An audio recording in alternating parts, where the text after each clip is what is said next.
Que a graça e a paz do nosso Senhor e Salvador Jesus Cristo reine em cada vida, cada coração. Que bom nós estarmos mais uma vez reunidos para adorarmos ao nosso Deus. E como todo sábado nós estamos fazendo, estudando um artigo da revista Visão Missionária. Desta feita nós estamos no terceiro trimestre de 2021. Vocês vão ver um pouquinho aí diferente aí o microfone, mas nós estamos com um problema na sonoplastia. E em nome de Jesus, semana que vem estará tudo regularizado. Chegamos de férias, glórias sejam dadas ao nome do Senhor. Foram momentos agradáveis, maravilhosos e que podemos assim descansar bastante, né? Então, que Deus abençoe grandemente a vida de vocês, a Igreja Batista Sinai de Almadina, a toda a nossa família e a você que está conosco todos os sábados e também a sua família. Queridos, nós iremos falar sobre um tema muito importante e que não deveria existir, mas infelizmente existe muitas vezes em nosso meio. O mês de agosto é um mês separado, né, para o enfrentamento, para a divulgação em massa de propagandas da violência contra a mulher. E nós temos visto muitos casos de violência contra a mulher, muitos casos de violência doméstica. Isso não deveria existir, mas infelizmente existe muitas vezes no meio do povo cristão. Então nós iremos falar hoje, o nosso tema de hoje é enfrentando a violência doméstica e familiar contra a mulher. É um artigo da revista Visão Missionária, terceiro trimestre de 2021, escrito por Dulce Helena Mota. E Helena, ela pergunta para mim e para você, ela começa perguntando o seguinte: você concorda que em casos de abusos, normalmente, as mulheres se escondem com medo da rejeição, com medo dos julgamentos e da exposição que muitas vezes é lançada a elas? A matéria do G1, divulgada em 7 de março de 2021, véspera do Dia Internacional da Mulher, ela diz o seguinte, que o Brasil, em 2019, registrou 105.821 denúncias contra a mulher nas plataformas do Ligue 180 e do Disque 100, de acordo, esses dados de acordo com os dados divulgados pelo Ministério da Mulher, da Família e dos Direitos Humanos. É triste o número de denúncias que foram feitas e mais triste ainda porque essas estatísticas não condizem com a realidade, porque muitas mulheres não denunciam. Em muitos casos de violência doméstica, não há um comunicado, não há uma denúncia, porque muitas vezes essas mulheres se escondem por medo, de rejeição, por medo de julgamento ou mesmo da própria vida. Então, segundo as estatísticas da Organização Pan-Americana de Saúde, 1 em cada 3 mulheres sofrem ou que sofreram de violência física ou sexual por parte de parceiros ou de terceiros em sua vida. Então, 1 em cada 3 mulheres já sofreram ou sofrem, de abuso e de violência física e sexual por parte de parceiros ou por parte de terceiros. 42% dessas mulheres são vítimas de violência por parte do parceiro, elas relatam lesões, lesões como consequências, dessa relação. 30% tiveram um relacionamento e relatam que foi um relacionamento que trouxe sofrimento, trouxe uma violência não só física, mas também uma violência sexual por parte do seu parceiro. 20% das mulheres, elas relatam que têm sido vítimas de violência sexual na infância. E isso nos leva a refletir sobre esse tema tão importante e que já vem destruindo vidas desde os tempos primórdios. Então nós vamos tratar sobre isso, sobre como enfrentar a violência doméstica e familiar contra a mulher. É um tema, queridos, importante e que já vem desde os tempos primórdios, desde o começo do mundo, né? Desde ali do princípio, desde o princípio, a gente tem relatos de violência familiar, de violência doméstica. E nós vamos, como texto, observar o que tem no próximo slide aí, de 2 Samuel. Nós vamos estudar 2 Samuel, nosso texto base vai ser 2 Samuel, capítulo 13. Porém, eu não vou estar aqui lendo todo o capítulo devido ao tamanho do capítulo. Então, eu peço a você que depois, com atenção, leia esse capítulo em casa e peça a Deus orientação dos altos céus na compreensão da sua palavra. Mas antes de qualquer coisa, antes da gente começar o nosso estudo, nós vamos orar ao nosso Deus. Nós não teremos a participação do nosso pastor hoje. Como nós falamos, nós estamos com problemas técnicos aqui. Mas na próxima semana, em nome de Jesus, será tudo regularizado. Eu convido a você para fechar os seus olhos, reclinar a sua cabeça e estarmos orando ao nosso Deus. Soberano Deus, Pai amado, glorificado Senhor, exaltado, ó Deus, seja o teu nome sobre toda a face da terra. Pai Celeste, muito obrigada, Deus, pelo dia que tu nos deste. Obrigada, Pai, pela tua presença, pelo teu cuidado para com as nossas vidas. Deus amado, em nome de Jesus, eu te peço, ó Deus, que tu esteja, Deus, a visitar cada lar em que a tua palavra tem adentrado nesse instante, ó Deus. Sonda, ó Deus, a cada coração. Tu sabes, ó Deus, quais são as necessidades de cada lar. Venha, ó Pai, a ter com cada mulher que nesse momento, cada criança, cada pessoa que nesse momento tem sido vítima, ó Deus, de violência, seja ela física, emocional, financeira, abuso financeiro, qualquer que seja a espécie de violência, ó Pai, que em nome de Jesus, Senhor, tu estejas, ó Pai, a dar livramento, a restaurar essas vidas, a restaurar esses lares para a honra e glória do teu nome. Pai Celeste, em nome de Jesus, nos capacita, ó Deus, para que venhamos estar explanando nesse instante a tua palavra, que não venhamos a falar nada de nós mesmos, mas unicamente usados por ti. Que sejamos instrumentos, ó Senhor, nas tuas santas mãos. É o que eu te peço, não que eu seja digna ou merecedora de te pedir, mas te peço em nome do teu Filho amado Jesus Cristo, aquele que vive e reina para todo sempre. Amém. Então, enfrentando a violência doméstica e familiar contra a mulher, nosso texto base, esse é um artigo da revista Visão Missionária, escrito por Dulce Helena Mota, e é um artigo do terceiro trimestre de 2021. Ele foi escrito, como nós falamos, por Dulce Helena Mota. E o nosso texto áureo, o nosso texto base, ele se encontra em 2 Samuel, capítulo 13. Nós vamos estar lendo apenas alguns versículos, mas eu peço a você que depois esteja lendo em sua casa todo o capítulo. E diz assim a palavra do Senhor no versículo 1 e 2. E aconteceu depois disto que, tendo Absalão, filho de Davi, uma irmã formosa, cujo nome era Tamar, Amon, filho de Davi, amou-a.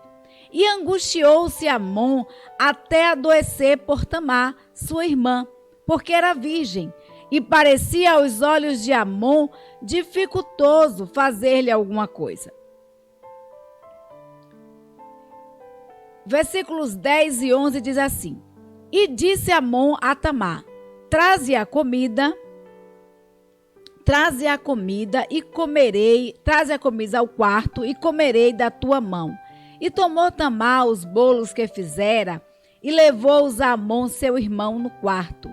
E chegando-lhes para que comesse, pegou dela e disse: Vem, deita-te comigo, minha irmã. Versículos 12 a 14. Porém, ela disse: não, meu irmão, não me forces, porque não se faz assim em Israel. Não faças tal loucura, porque aonde irei? Onde iria eu com a minha vergonha? E tu serias como um dos loucos de Israel. Agora, pois, peço-te que fales ao rei, porque não me negará a ti. Porém, ele não quis dar ouvidos à sua voz. Antes, sendo mais forte do que ela, a forçou e se deitou com ela. E aí os versículos 18 e 19 diz: e trazia ela uma roupa de muitas cores, porque assim se vestiam as virgens, as filhas virgens dos reis. E o seu servo a pôs para fora e fechou a porta após ela. Então Tamar tomou cinza sobre sua cabeça e a sua roupa de muitas cores que trazia, rasgou e pôs as mãos sobre a cabeça e foi andando e clamando. Versículo 20 diz: e Absalão, seu irmão, lhe disse: esteve Amon, teu irmão, contigo? Ora, pois, minha irmã, cala-te, é teu irmão, não se angustie o teu coração. Por isto, assim ficou Tamar e esteve solitária em casa de Absalão, seu irmão. E assim ficou Tamar e esteve solitária na casa de Absalão, seu irmão. Queridos, o texto 2 Samuel 13, ele apresenta uma situação referente a uma violência contra a mulher, mas que deixa claro o quanto é preciso ter um olhar sensível para esse tema. E nós vamos ver aqui que a Bíblia nos diz que Amon, ele vai nos versículos que se segue, depois do versículo 2, o versículo 1 diz que Amon tem uma irmã, tem uma meia-irmã formosa, né? Porque essa era a irmã de Absalão. Absalão tinha uma irmã linda e Amon era meio-irmão, né? Ele era filho de Davi também e era meio-irmão de Tamar. E a Bíblia nos diz que Amon se apaixonou, né? Ficou doente de amor por Tamar. E aí Amon segue o conselho de um primo. Ele segue um conselho de um primo. Ele trama tudo, né? Ele se finge de doente. Ele pede ao rei, para seu pai, né? Ao rei Davi, seu pai, para que estivesse enviando Tamar para fazer a comida para ele, porque ele disse: olha, pai, se Tamar fizer a comida para mim, eu vou comer desta comida. E aí ele vai, Tamar vai, né, à casa de Amon, faz a comida, porém ele não come. E ele diz: minha irmã, vem aqui no quarto, traz a comida para mim. Se você trouxer e me der na boca, eu vou comer das tuas mãos. E aí Tamar, para que seu irmão estivesse bem de saúde, Tamar adentra os aposentos do seu irmão e ele é violenta.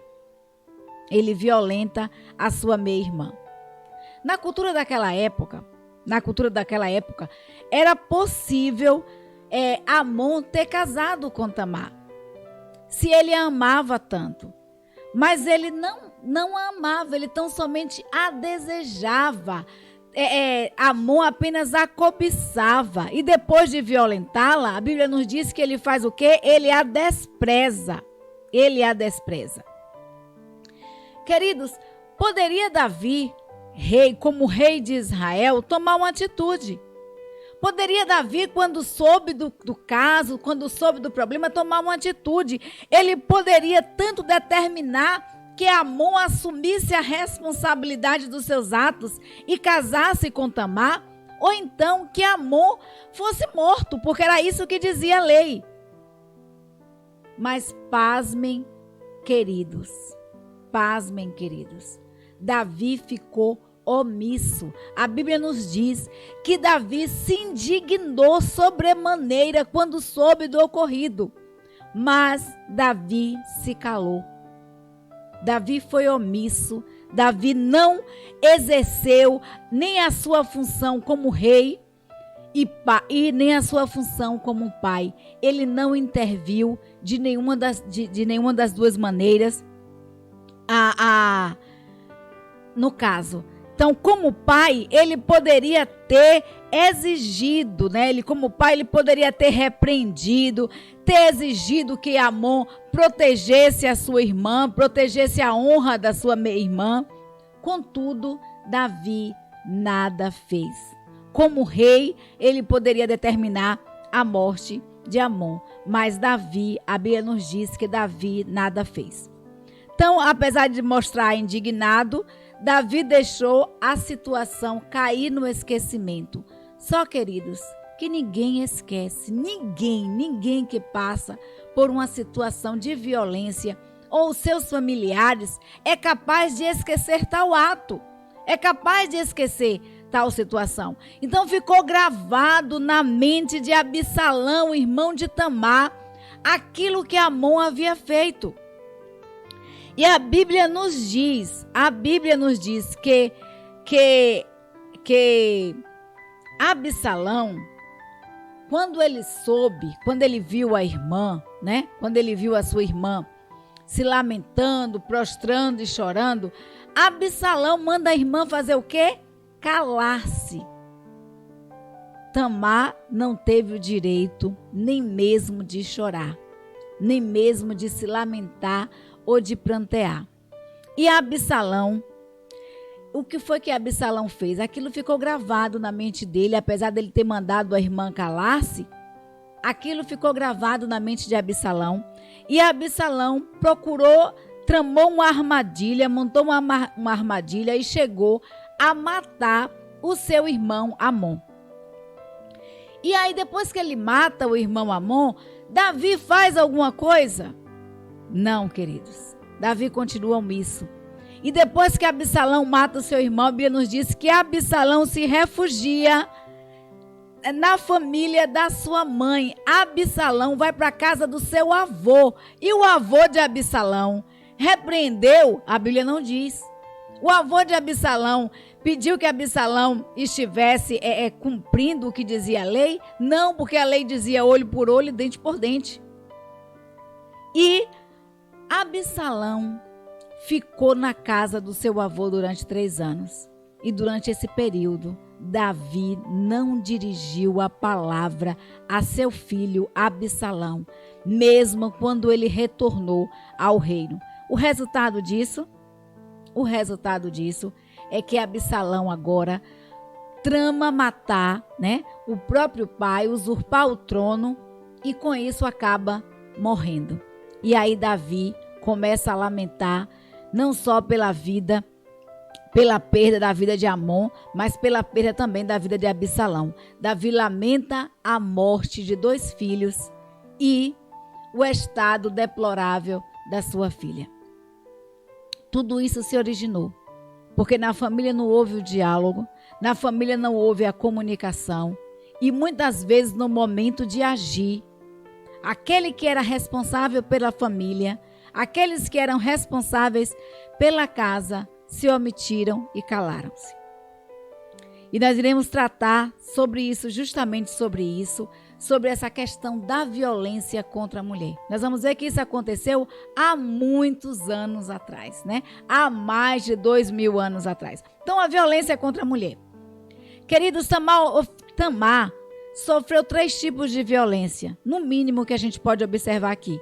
A violência sexual, a violência psicológica e a violência de dano.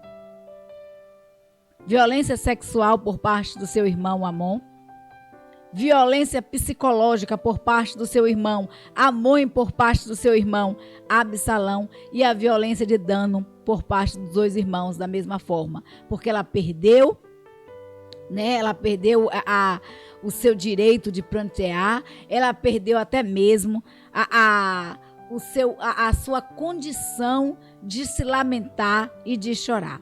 Então, devido à maneira como ela foi tratada, toda a humilhação que passou, né? Ela sofreu essa violência psicológica.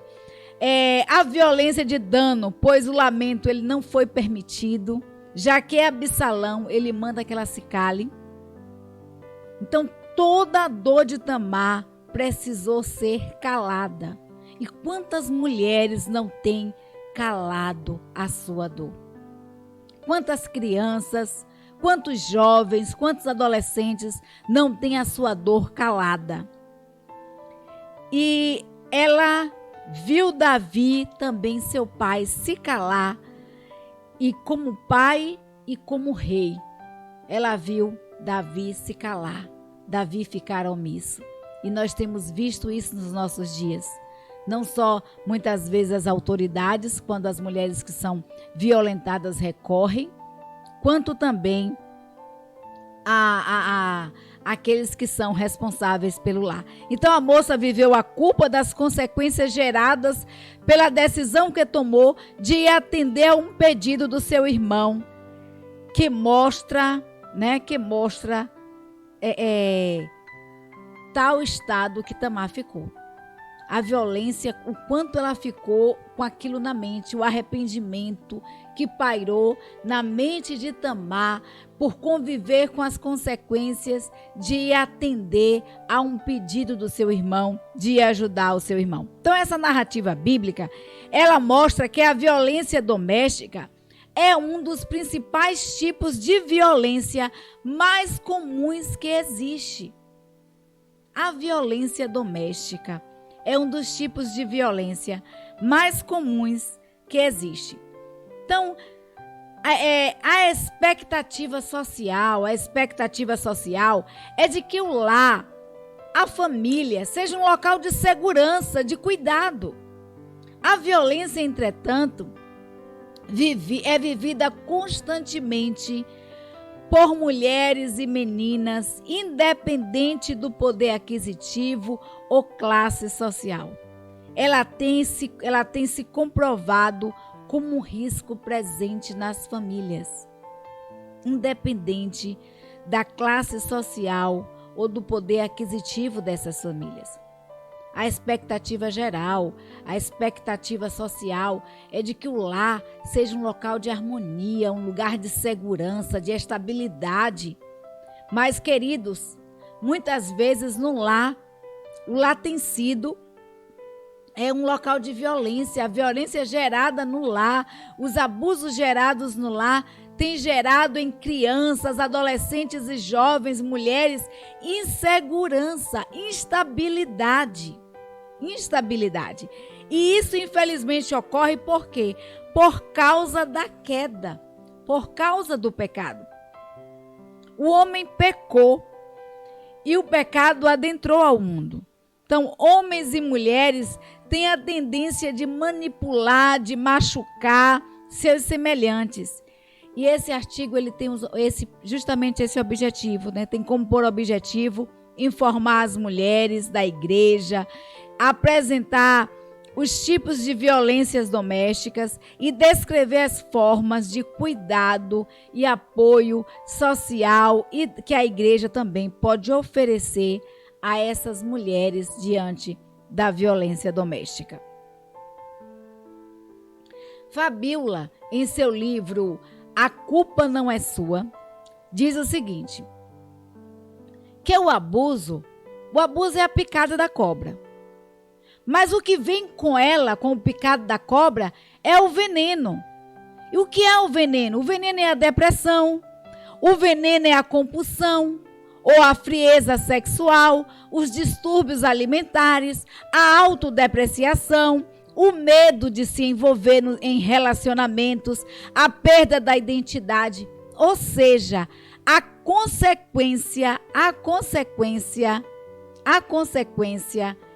da dor, da sua dor, é o veneno que corre em sua alma, matando lentamente cada célula de esperança. Isso aí está no slide que nós colocamos aí na tela, no próximo slide, né?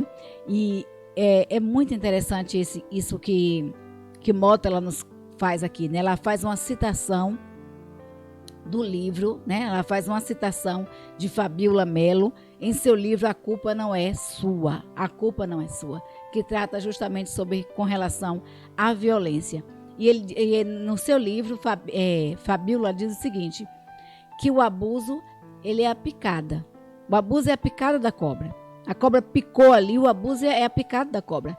Mas o que corre, né, as consequências do abuso sexual é que é o veneno que corre nas nossas almas, nas nossas veias. Então, quais são as consequências do abuso sexual? A depressão, que foi isso que Tamar viveu. A compulsão, a frieza sexual, os distúrbios alimentares, né? Muitas vezes, ou se alimenta demais ou acaba perdendo a fome, os distúrbios que se originam da alimentação. A autodepreciação, se achar inferior, o sentimento de culpa, o medo de se envolver em relacionamentos, a perda da identidade. Ou seja, a consequência da sua dor é o veneno que corre em sua alma e vai matando lentamente cada célula de esperança de mulheres, de jovens e de crianças. E nós precisamos ter esse cuidado, ter essa atenção, esse olhar diferenciado, esse olhar com carinho. Então, a violência doméstica, ela tem se agravado há muito tempo. E ela tem apresentado como consequência o adoecimento familiar, assim como o sofrimento mental que se enraiza na vida, na qualidade de estudo, na produção social dos filhos gerados em tal contexto familiar. E aí, conceituando violência doméstica, Mota diz o seguinte: violência deve ser considerado como violência qualquer ação ou omissão que causa dano a alguém. Não somente a violência física, que é a forma mais comum e mais conhecida, mas qualquer ação ou omissão que cause sofrimento, que cause dano. Ações diversas que violam a dignidade sexual de alguém, que ofendem a honra, a vida do outro e quaisquer atos sobre os bens, patrimônio ou recursos financeiros de maneira danosa, também é considerado formas de violência. Violência não é só o tapa, né? Violência não é só a agressão física. Mas é considerado violência qualquer ação ou omissão que venha gerar dano, que gere consequências, que gere sofrimento na vida de alguém. E nós precisamos, como nós falamos, ter esse olhar diferenciado, porque a violência tem atingido as famílias. E isso se origina por conta do pecado. A Bíblia nos diz que por se multiplicar a iniquidade, o amor de muitas pessoas esfriariam e que nós viríamos pais contra filhos, filhos contra pais, famílias contra famílias, conhecidos contra conhecidos. Nós estamos vendo isso. Então, a família, que é lugar de segurança, passa a ser um lugar de instabilidade, de insegurança. Então, é um processo histórico-cultural. A violência doméstica é um processo histórico-cultural. Nenhuma mulher, e é isso que diz Mota, inicia um relacionamento afetivo acreditando que ele será sua prisão emocional, que será motivo de dor ou mesmo um caminho para uma possível perda da própria vida. Entretanto, o processo de vivência familiar, no que diz respeito à violência, parece seguir um roteiro pré-estabelecido. Parece seguir um roteiro ali, começa com os degrauzinhos, e é isso que nós vamos falar daqui a pouco para vocês, mostrar daqui a pouco para vocês. Então, nenhuma mulher quando casa, quando começa a namorar com alguém, imagina que isso será motivo de sofrimento, que isso será motivo de agressão, ou mesmo da perda da sua própria vida. Nenhuma mulher imagina que compartilhar a sua vida com alguém, o seu amor com alguém, o seu carinho com alguém, poderá ser motivo de perder a própria vida. Entretanto, o processo de convivência familiar, de violência familiar, mostra que a violência doméstica, ela parece seguir padrões, né? Ela parece seguir um processo, ela parece seguir uma escala. E nós vamos ver isso no próximo slide, que é a escala da violência doméstica, o degrau da violência doméstica. E ele começa o seguinte, queridos. Vocês estão vendo aí uma seta, né, para cima, então nós vamos começar de baixo para cima. Os degraus da violência doméstica. Cada degrau, ele representa um tipo de violência contra a mulher vivenciada na família.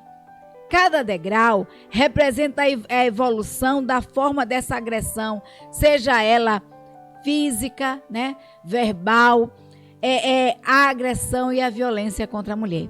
E é uma triste realidade que se vive hoje. Os noticiários deixam claro que tem sido alcançado com muita frequência no contexto familiar o último degrau. E é muito triste. Nós vamos ver aí. Começa com o primeiro degrau, né, da violência familiar e da violência, da agressão, é o controle. A mulher não pode fazer nada, os filhos não podem fazer nada, porque está controlado diariamente por seu parceiro, por seu responsável, por seu companheiro. Aí vem as humilhações dentro de casa, em público, na frente dos filhos. Vem aí a questão do emocional, começa a mexer com o emocional, a depreciar. Aí vem o dano ao que é valioso a essa pessoa. Depois a ameaça física leve, ameaçou bater ou deu um tapa. E depois a gente vai ver uma ameaça física contundente. Bateu a primeira vez, gostou e continua. Vem a ameaça física danosa, né? A agressão física danosa, que muitas vezes levam mulheres e crianças ao hospital. E, por fim, a morte. É triste, mas nos noticiários, quando nós ligamos a TV, o que nós vivenciamos, o que nós vemos no nosso dia a dia é essa escala, e cada vez mais tem se atingido o último degrau. E não pense você que a pessoa deu um tapa uma vez e que vai ficar naquele tapa, não. Normalmente, quando não se toma uma providência, parece que gosta e a agressão, ela vai continuando. Então, essa não é uma realidade nova ou particular do Brasil. O mundo todo é estabelecido pela cultura, né? E isso é estabelecido pela cultura do seu país ou da sua região. A questão da violência. Isso aí não é uma prioridade do Brasil, mas o mundo todo sofre com a violência. A agressão é vista como algo comum e é aceita como algo normal, natural na vida familiar. Certamente isso decorre do fato de existir uma estrutura moral que cria, alimenta e mantém a violência. O homicídio contra as mulheres é uma constante nos noticiários, como nós falamos, e tem sido de forma marcante e violenta a violência que nós vivenciamos, né, que nós presenciamos nos noticiários contra a mulher. Então, no Brasil, a tipificação criminal foi dada pela Lei 13.104 de 2015, que definiu o crime de feminicídio como homicídio contra a mulher, né? Então, o homicídio contra a mulher no Brasil foi dado como feminicídio, que é o homicídio contra as mulheres em contexto de violência doméstica e violência familiar, ou em decorrência do menosprezo ou discriminação da condição da mulher. E após esse ano, muitas leis foram tratadas, muitos tratados nacionais e internacionais foram sendo votados e aplicados nas diversas partes do mundo.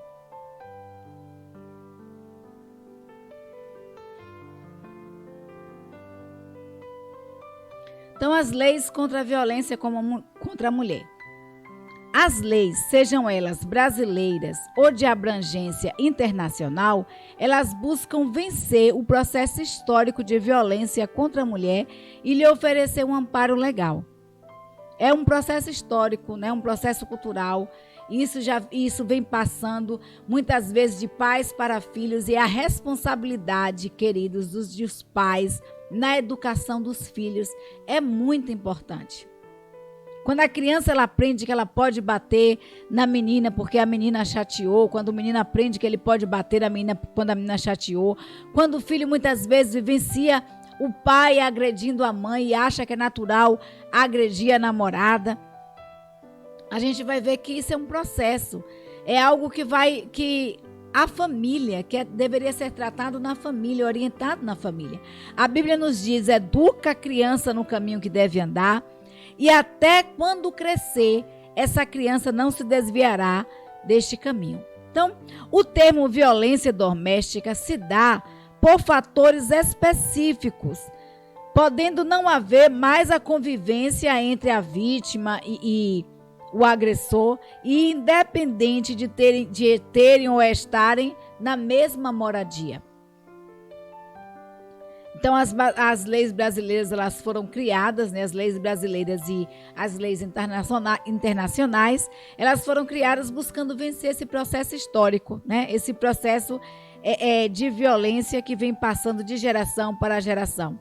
Em épocas passadas, é isso que a autora nos diz, o exercício da autoridade no lar era pater família, senhor absoluto que detinha poder sobre a vida e a morte de sua esposa e filhos, e até mesmo de agregados familiares.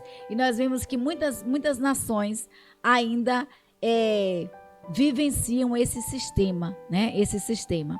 Então, somente em 1930, o Código Penal tirou esse direito legal, mas o dano social já estava estabelecido culturalmente e tem sido transmitido na educação indireta dos pais para os filhos, de geração para geração. E como nós falamos, quando os filhos aprendem, quando o menino aprende de criança que pode bater na menina, né?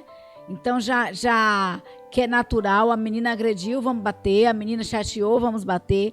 Então já aprende de criança, não é orientado ali desde criança. Isso acaba crescendo, achando natural e normal agredir a uma mulher, agredir ao mais fraco. Então, a lei, em 1983, ocorreu um crime no Brasil que teve uma relevância muito grande, né? E essa mulher, ela ficou paraplégica com o tiro que levou, né? Com a agressão que levou do seu marido. E aí surgiu, o nome dessa mulher era Maria da Penha, surgiu a lei Maria da Penha. Daí que surgiu a lei Maria da Penha em defesa, né, da mulher, em defesa daqueles que são agredidos no lar. Então, a Lei Maria da Penha, Lei 11.340/6, especifica, ela é específica para lidar com a violência doméstica contra a mulher. Ela tem uma grande importância sob aspectos punitivos, preventivos, protetivos e de integração e de esforço em conjunto do poder público e ações privadas na prevenção da agressão contra a mulher. Mas, como nós falamos, é um processo cultural e que precisa ser tratado já no berço, desde quando a criança é criança. Desde quando tem seus 2, 3, 4, 5 anos de idade. Não é engraçado bater, não é engraçado dar um tapa no rosto. E muitas vezes nós vemos pais sorrindo quando a criança dá um tapinha na mãe, no rosto da mãe, né? E isso é muito difícil de tirar quando a criança aprende a bater na mulher, no mais fraco, né? Porque normalmente se bate naquele que é mais fraco, ninguém vai procurar briga com quem é mais forte. E nós precisamos, queridos, tratar isso no seio da família. Então, o Brasil, ele tem muitas leis, né? O governo federal, ele tem muitos canais de denúncia. É o Disque 100, é o Ligue 180, que é específico para a violência contra a mulher, é mensagem pelo WhatsApp, no número que você está vendo aí na tela, é no Telegram, no canal Direitos Humanos Brasil, BOT, é no site da Ouvidoria do Ministério, é no aplicativo Direitos Humanos Brasil. E nós vamos ver que tem canais para a denúncia, mas muitas vezes isso não ocorre por quê? Por medo, por insegurança, por não saber o que fazer, como proceder após a denúncia, ou porque muitas vezes também um papel que dá a você o direito de que aquela pessoa fique distante de você, não impede que aquela pessoa se aproxime e execute o crime. Então é muito triste porque nós vemos muitas mulheres, nós assistimos muito reportagem disso, né? De muitas mulheres que vão, denunciam, mas muitas vezes, as providências só são tomadas quando o crime é cometido. Então o acolhimento, o que a igreja pode fazer? O acolhimento da igreja e seus ministérios. A igreja e a liderança, elas precisam estar atentas ao fato de que segredos familiares estão sendo alimentados e vivenciados por muitos.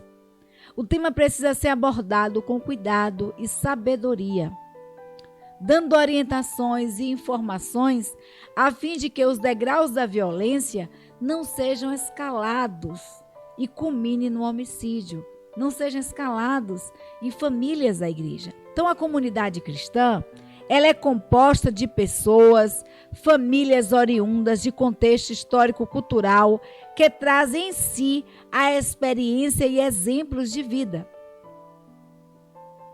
Por isso, a violência doméstica familiar não é algo irreal ou impossível de acontecer entre aqueles que se dizem cristãos. Isso muitas vezes acontece no meio do povo cristão. E a igreja, ela precisa ter, a liderança, a igreja, ela precisa ter esse olhar sensível, esse olhar atento, né? Para essa questão de que segredos familiares estão sendo alimentados e vivenciados por muitos. Muitos estão sofrendo violências em seus próprios lares. E nós precisamos ter esse olhar atento. Buscar ajuda, né? Ter o cuidado de ofertar essa ajuda, de orientar, e isso tudo com sabedoria. Então nós precisamos pedir a Deus sabedoria dos altos céus para estar ajudando, né? A ligação para o Disque 180, para o Ligue 180, ela pode ser feita por qualquer pessoa, em qualquer lugar, em busca de proteção, em busca de ajuda. A ligação, ela pode ser feita por um parente, por um amigo, por um familiar ou pela própria vítima, mas a questão é vencer esse medo de falar. E que o Senhor, queridos, nos dê condições e nos dê sabedoria, coragem de buscar ajuda e ajudar quando necessário. Então, o versículo que eu deixo para guardar no coração, nesta noite, está em Tiago, capítulo 1, versículo 5, que diz assim: se algum de vós tem falta de sabedoria, peça a Deus, que a todos dá liberalmente, e não lança em rosto, e ser-lhe-á dada. Deus dá sabedoria em abundância. Peça a Deus, que Deus dá com liberalidade. Deus dá sabedoria com liberalidade. Então, que Deus, querido, nos conceda sabedoria. Sabedoria dos altos céus, para estar ajudando as mulheres da nossa comunidade, da nossa sociedade, da nossa igreja, as mulheres e crianças, adolescentes que estão aí precisando e que muitas vezes nós vemos o medo em seus olhos, o medo de falar, o medo de buscar ajuda. Que Deus nos abençoe, que Deus abençoe o seu lar, que Deus abençoe a sua vida. O nosso muito obrigada a você que está conosco, o nosso muito obrigada a você que participa conosco todo sábado. Que o Senhor abençoe grandemente o seu lar, que o Senhor abençoe a sua vida, que o Senhor abençoe a sua família, que te dê uma semana de paz, de tranquilidade na presença do nosso Deus. E queridos, vamos continuar orando. Vai passar. Isso que nós estamos vivenciando vai passar. Vamos continuar orando, porque juntos em oração nós somos mais fortes. Um beijo e um cheiro no coração de cada um de vocês.